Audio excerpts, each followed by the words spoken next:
You know, earlier this week, Donald Trump just sent out a simple little tweet, and this one surprisingly wasn't insulting another human being, but he asked the question rhetorically. He said, "Are you better off than you were 4 years ago?"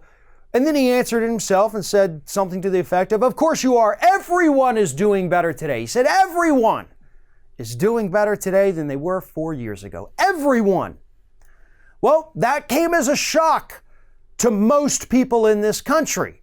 And it reminded me of a recent poll that came out about a month and a half, 2 months ago, that found that 2/3 of people in this country have admitted that either they're exactly the same as they were 4 years ago before Trump was sworn in, or their situation has actually gotten worse financially.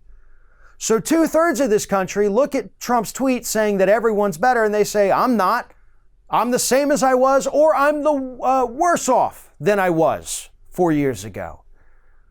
And that's bad news for Donald Trump, but it's good news for the American public. Not that they're not better off. That's never good. We always want people to be better off.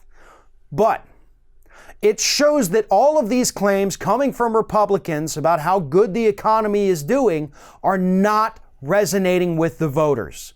And this is something I've been saying for well over a year. The economy only looks good on paper because it's only working for those at the top. When you start looking past those job numbers and look at what kind of jobs are being created, you look at real wage growth versus inflation. No, things are not good for us. We do not have cash on hand. We are not working good jobs that pay us a living wage. 44 million people in this country working a job that leaves them in poverty. So no, those numbers you're bragging about each and every month, they're not benefiting us whatsoever. And people understand that now. They're not buying into the tweets of, the stock market had a record day. Responses on those are now starting to get a big, so what? I don't have any money in the stock market, so what does that do for me? Oh, it gives my boss more money, but trickle down's a myth. He's not going to give me a raise. So why should I care?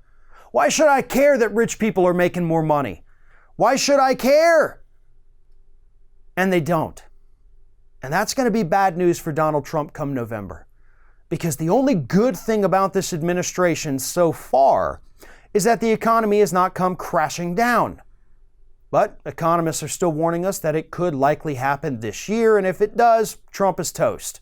But if it doesn't, hopefully these voters remember that no matter how much Republicans tout this strong economy, they can look at their paychecks and remember that it's not benefiting them at all. What are you doing? It's over. The video's over. I'm done complaining about everything, and that's it. The end. Leave.